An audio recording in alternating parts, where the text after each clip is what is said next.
नमस्कार, मैं छत्तीसगढ़ अखबार से सुनील कुमार। आपने कई किस्म की लाशें देखी होंगी, लेकिन पारदर्शी लाशें आपने देखी हों ऐसा मुझको नहीं लगता। मैं आज आपके सामने दो ऐसी लाशें रखने वाला हूं जो पूरी तरह से पारदर्शी हैं, जो किसी को नहीं दिख रही हैं। छत्तीसगढ़ के बेमेतरा जिले के बिरनपुर गांव में 8 अप्रैल को हिंदू और मुस्लिम दो छोटे छोटे बच्चों के बीच कोई आपस में मारपीट हुई। उसमें परिवारों के लोग शामिल हुए, फिर और भीड़ शामिल हो गई। उस भीड़ में चाकूबाजी में एक हिंदू नौजवान की मौत हुई। उसके हत्या के आरोप में 8-9 या कुल मिलाकर 2 किस्तों में 11 लोगों को गिरफ्तार किया गया, 11 मुस्लिम लोगों को, चूंकि टकराव हिंदू मुस्लिम हो गया था। इसके बाद 10 तारीख को विश्व हिंदू परिषद ने 2 दिन के बाद छत्तीसगढ़ बंद का आह्वान किया, जिसमें भाजपा भी शामिल हुई।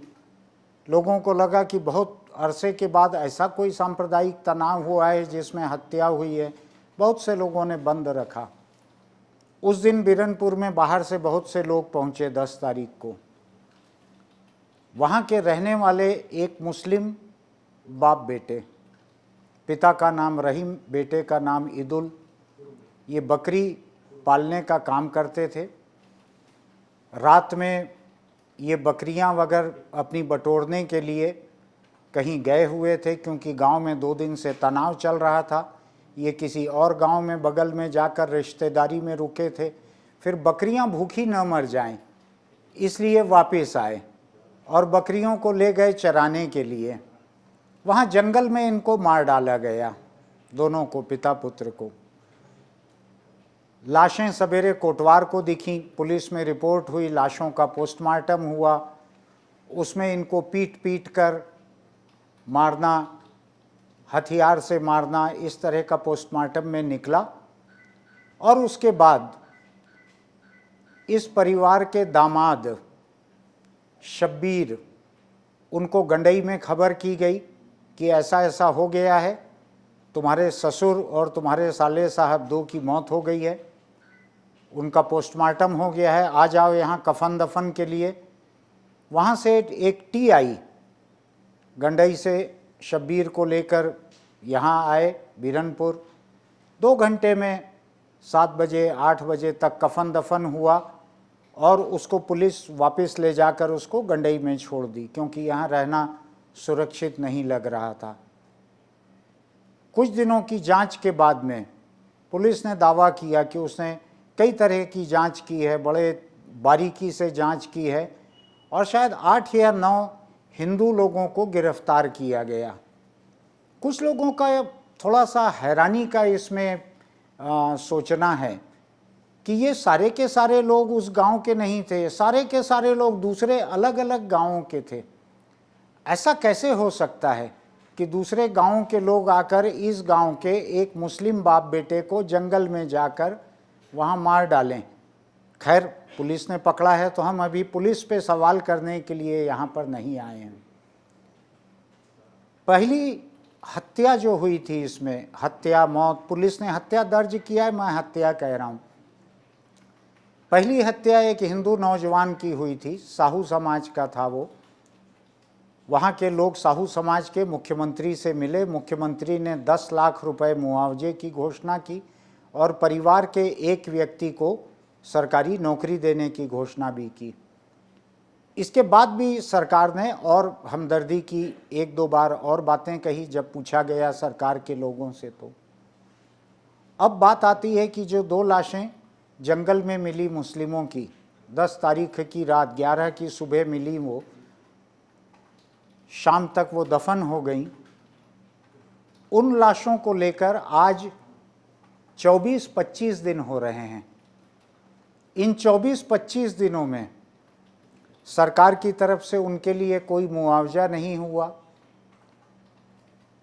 जबकि वो जाहिर तौर पे मौतें सांप्रदायिक हत्या दिख रही थी। खैर, जब तक पुलिस ने जांच पूरी की नहीं तब तक मैं नहीं कहता। कुछ दिनों के भीतर पुलिस ने जांच भी पूरी कर ली, 8-9 हिंदुओं को गिरफ्तार कर लिया। जो धाराएं पुलिस ने लगाई हैं उसमें सांप्रदायिक वैमनस्यता की धारा है या नहीं है, ये पता लगाने में मुझको कुछ दिन लग गए। पुलिस के कोई अफसर इस बारे में कुछ कहने को तैयार नहीं थे कि ये धारा लगी है कि नहीं, ये इसको सांप्रदायिक मान रहे हैं कि नहीं। लेकिन उस बात को भी एक पखवाड़ा हो रहा है उसको सांप्रदायिक दर्ज किए हुए। तो 2 मुस्लिम लाशें, 8-9 हिंदू गिरफ्तार, मामले को सांप्रदायिक दर्ज किया है पुलिस ने। तो जाहिर है इतने लोगों को गिरफ्तार किया है तो कुछ सबूत उसके पास होंगे इसके सांप्रदायिक हत्या होने के। लेकिन वो दिन है और आज का दिन है। 11 तारीख की सुबह इनकी लाशें मिली हैं। आज हम यहाँ पर बात कर रहे हैं 4 तारीख की। 24 दिन करीब करीब हो रहे हैं इस बात को। अभी तक सरकार की तरफ से किसी तरह का कोई मुआवजा इन 2 लाशों के लिए नहीं हुआ है। ये दोनों उस परिवार के कमाऊ लोग थे। इनके बाद में कोई मर्द उस परिवार में नहीं बचा है कमाने वाला। इनका दामाद शब्बीर गंडई में किसी मस्जिद में सेवा करने का काम करता है। कोई कारोबार नहीं है उसका, बहुत गरीब परिवार है, केवल बकरी पाल कर काम चलाते थे ये लोग। इनको कोई मुआवजा नहीं मिला, इनके परिवार से किसी को कोई नौकरी नहीं मिली है। पहली हत्या तनातनी, भीड़ भाड़, मारपीट, उसके बीच में हुई हत्या थी वो। ये दूसरी 2 हत्याएं, ये बहुत ठंडे दिल से जंगल में घेर कर मारे गए लोग हैं ये। लेकिन इनके लिए कोई मुआवजे की घोषणा नहीं हुई है। इनके लिए सरकार की तरफ से किसी अफसोस की घोषणा भी नहीं हुई है कि सरकार को अफसोस है कि ये मौतें हुई है। मैं बड़ी बारीकी से इसको देख रहा हूँ। मैंने सरकार के अलग अलग कई लोगों से बात करने की कोशिश की, पूछा उनसे, तो सरकार की तरफ से ये हमदर्दी भी नहीं आई है कि ये 2 मुस्लिम मौतें हुई हैं। कोई राहत भी नहीं आई है, कोई नौकरी भी नहीं हुई है। और तो और वहाँ के जो विधायक हैं, इस इलाके के, इस गांव के साजा के विधायक रविंद्र चौबे, जो कि प्रदेश के एक बहुत ही वरिष्ठ और बहुत ही ताकतवर मंत्री हैं। रविंद्र चौबे वहाँ पे 2nd जनरेशन के, दूसरी पीढ़ी के विधायक हैं। इनके माता पिता के समय से ये उनका इलाका है। वो आज तक वहाँ पर नहीं गए हैं उस गांव में।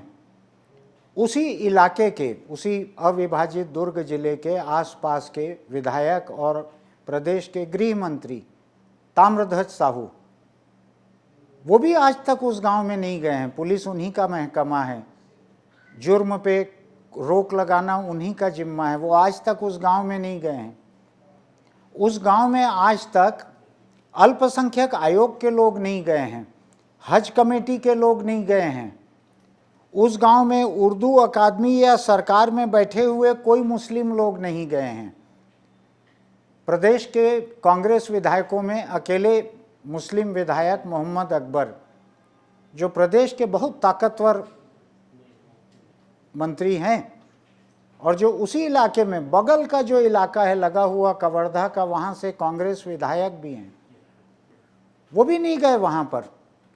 इनमें से एक भी मुस्लिम नेता का हमदर्दी का एक शब्द भी कम से कम मेरे देखने में सामने नहीं आया। अगर कहीं आया होगा तो हम अपने आप को दुरुस्त कर लेंगे। नहीं आया। कोई मुआवजा नहीं, कोई नौकरी नहीं, कोई हमदर्दी नहीं, कोई कंडोलेंस विजिट नहीं, हमदर्दी के 2 शब्द भी नहीं। ये केवल मेरा कहना नहीं है। जो शब्बीर हैं, इस परिवार के दामाद, 2 मृतक थे, उनमें से एक के वो दामाद लगते थे, एक के जीजा लगते थे। उन शब्बीर से मेरी कल फ़ोन पर बात हुई, वो गंडई में थे। उनसे मैंने इजाज़त लेकर इस कॉल को रिकॉर्ड किया है, ऑडियो रिकॉर्डिंग की है। मैं अभी वो भी सुनाता हूँ आपको। आप सुनिए उनका क्या कहना है शब्बीर का। पूरी बातचीत शायद ना सुनाएं, लेकिन सुनिए इसको। हाँ हाँ, मैं आपकी इजाज़त से इस कॉल को रिकॉर्ड कर रहा हूँ। हाँ। उसके बाद हम लोग गए, काम हो गया था, वहीं अफ्तारी किए, रोजा वोजा खोले अपना, हाँ फिर वही 6:30-7 बजे लगभग उनका कफन दफन किए। हाँ। तो उसके बाद हम लोग रांची में सर को बोले, सर यहाँ रुकना हमारे लिए ठीक नहीं है, हमको आप वापस ले चलिए करके हम लोग रांची में 8 बजे वापस आ गए। अच्छा अच्छा। अब जी। मेरे को एक बात बतलाइए, इसके बाद में कोई सरकार की तरफ से मदद पहुंची है क्या परिवार को? कुछ नहीं, अभी तक सरकार की तरफ से कोई आदेश नहीं आया है, ना कोई मदद नहीं पहुंचा। और कोई मंत्री या विधायक कोई पहुंचे हैं क्या? कोई नहीं, अभी तक कोई नहीं। और जो अल्पसंख्यक आयोग है उसमें मुस्लिम सदस्य हैं, वो लोग आए हैं क्या? हाँ, सिर्फ वही लोग आए थे जो हमारे जकात फाउंडेशन वाले, वही जो आप बताए ना। नहीं, ताहिर लेकिन जो सरकारी अल्पसंख्यक आयोग है उसके लोग? नहीं, जो सरकारी वाले हैं वो कोई नहीं आए। कोई नहीं आए? नहीं, कोई नहीं। और जो भाजपा के लोग जो पहुंचे थे वहां पे, उनमें से कोई आए आप लोगों के घर परिवार में? नहीं, भाजपा वाले कोई नहीं आए। परिवार को सरकारी मदद कुछ नहीं मिली है? कुछ नहीं, अभी तक कुछ नहीं। कोई? जैसे उस लड़के के लिए घोषणा किए थे, हाँ तो लड़के को लिए कि उनको 10 लाख मुआवजा और हाँ सरकारी नौकरी है, हाँ उसको दे रहे हैं। लेकिन हाँ हमारे यहाँ तो जो 2 मेन लोग हैं, जो हाँ। 2 कमाने वाले हैं, मेरे हाँ। ससुर और जो 1.5 साल, वही घर के मुखिया वही लोग हैं, है ना, मेन। तो वही दोनों खत्म हो गए, तो इनको अभी तक कुछ नहीं बताया है ये बतलाओ मेरे को आप कि अब घर में बच्चे कौन है इन दो लोगों के जाने के बाद? घर में कोई नहीं है, सिर्फ लेडीज ही है बस अब। जी, मेरी सास है और मेरे वो 1.5 साल की वाइफ है और उनका एक छोटा बच्चा है। आपके ससुर का बकरी पालते थे? सिर्फ ये बकरी ही पालते थे। ये हाँ। बकरी चराना और खरीदना बेचना इन्हीं में इनका चलता था। यानी कोई पैसे वाले नहीं थे, गरीब ही थे? नहीं, कोई पैसे वाले नहीं थे ये लोग। अभी आपने उनके मुंह से सुना कि उनका क्या कहना है, ये मेरा कहना नहीं है, उनका कहना है कि मुस्लिम समाज के एक जकात फाउंडेशन की तरफ से लोगों ने आकर वहाँ पर मदद की है। ये गैर सरकारी है, ये सरकारी नहीं है। उस गांव में पहले ही दिन, जिस दिन ये हत्याएं हुई है, उस दिन में भाजपा के अध्यक्ष अरुण साव अपने और बहुत सारे नेताओं के साथ मौजूद थे। जिस दिन प्रदेश बंद चल रहा था उस दिन पुलिस ने उनको रोका, घेरा, शायद उनकी गिरफ्तारी भी हुई है। मैं आज जो बात कह रहा हूं उसमें ये बिल्कुल महत्वपूर्ण नहीं है कि 10 तारीख को अरुण साव की गिरफ्तारी हुई थी कि नहीं, तो मैं उस पर नहीं जा रहा हूं। बाद में वहां पे पिछले मुख्यमंत्री डॉक्टर रमन सिंह, जो बगल के कवर्धा के रहने वाले हैं, एकदम बगल का इलाका है कवर्धा, वहाँ के रहने वाले हैं, पूरी ज़िंदगी वहीं रहे हैं, वो अभी बाद में वहाँ पहुँचे, हफ्ते भर पहले। मुस्लिम परिवारों में नहीं गए, वो केवल हिंदू परिवार में जाके आए। उनके साथ में शायद नेता प्रतिपक्ष नारायण चंदेल थे, वो साथ में ही गए थे। जाहिर है कि वो लोग हिंदू परिवार में जाकर लौट आए, मुस्लिम परिवार में नहीं गए। ये मुस्लिम परिवार वही है जो पहले दिन जब तनाव चल रहा था और सोशल मीडिया पर फोटो और वीडियो तैरने लगे चारों तरफ, जिसमें एक मकान जल रहा था, जिसमें गैस सिलेंडर फूटा ऐसी बात थी, जिसमें वहाँ के आईजी आनंद छाबड़ा बाल बाल बचे ऐसी खबर आई थी।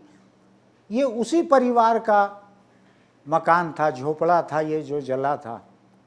अब वहाँ पे 2 महिलाएं और एक छोटा बच्चा रह गए हैं।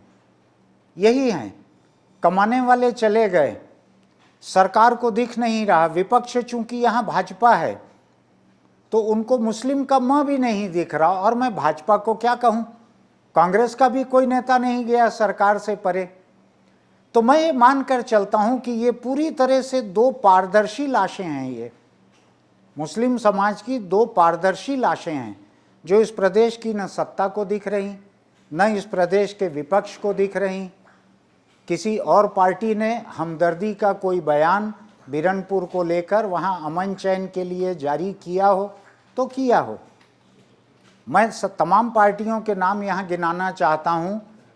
इन 2 मुस्लिम मौतों के ऊपर सरकार के मुआवजा न देने पर न सीपीआई का बयान मुझको याद पड़ता, न सीपीएम का बयान याद पड़ता, न आम आदमी पार्टी का, न बसपा का, न गोंडवाना का, किसी का बयान मुझको याद नहीं पड़ता।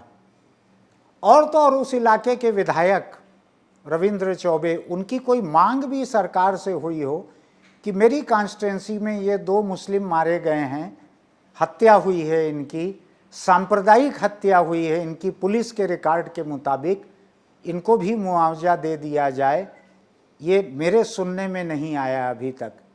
मैं मान के चलता हूँ कि इन 2 से ज़्यादा पारदर्शी लाशें मैंने नहीं देखी हैं कभी, जो किसी को नहीं दिख रही हैं।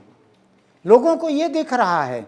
इस घटना के बाद आपको याद होगा, जब ये छत्तीसगढ़ बंद चल रहा था, उस दिन बस्तर में सड़क के ऊपर ये शपथ ली गई कि मुस्लिम और ईसाई समुदाय की दुकानों का बहिष्कार किया जाएगा, वहाँ से कोई सामान नहीं खरीदा जाएगा। मुस्लिम दिखे तो इसलिए दिखे, इस मकसद से दिखे कि इनकी दुकानों से सामान नहीं खरीदना है। मुस्लिमों की दुकान दिखी, मुस्लिम इंसान नहीं दिखे, मुस्लिम लाशें भी नहीं दिखी। एक शब्द कहीं से नहीं आ रहा है। भाजपा से नहीं आ रहा है तो नहीं आ रहा है, कांग्रेस से भी नहीं आ रहा है, सरकार से भी नहीं आ रहा है। आपने अगर शोले फिल्म देखी होगी एक वक्त, तो उसका एक डायलॉग मुझको याद पड़ता है। जो एके हंगल देख नहीं पाते हैं, उनके बेटे की लाश पड़ी रहती है, और जब उनको वहाँ लेके आते हैं तो चारों तरफ सन्नाटा छाया रहता है, और वो पूछते हैं कि इतना सन्नाटा क्यों है भाई। मैं वही सवाल इस प्रदेश में पूछना चाहता हूँ। विपक्ष, सत्ता, सरकार, सत्तारूढ़ पार्टी, दूसरी पार्टियाँ और मेरे सरीखे लोग, इनमें से किसी को भी ये 2 लाशें क्यों नहीं दिख रही हैं? ये 2 लाशें क्या इस कदर पारदर्शी हो गई हैं कि ये किसी को नज़र नहीं आएंगी? क्या ये छत्तीसगढ़ के नागरिक नहीं थे? क्या ये यहाँ के वोटर नहीं थे? क्या अब किसी मुस्लिम को मुआवजा देना वो भी अलोकप्रिय काम हो गया है? क्या किसी मुस्लिम लाश के लिए, मृतक के लिए मुआवजा मांगना भी अलोकप्रिय हो गया है? ऐसे बहुत सारे सवाल हैं। मेरे पास इनमें से किसी बात का जवाब नहीं है। जो बैठे हैं लोग अलग अलग किस्म की पार्टियों की सत्ता में, सरकार की सत्ता में, उनके पास जवाब होंगे।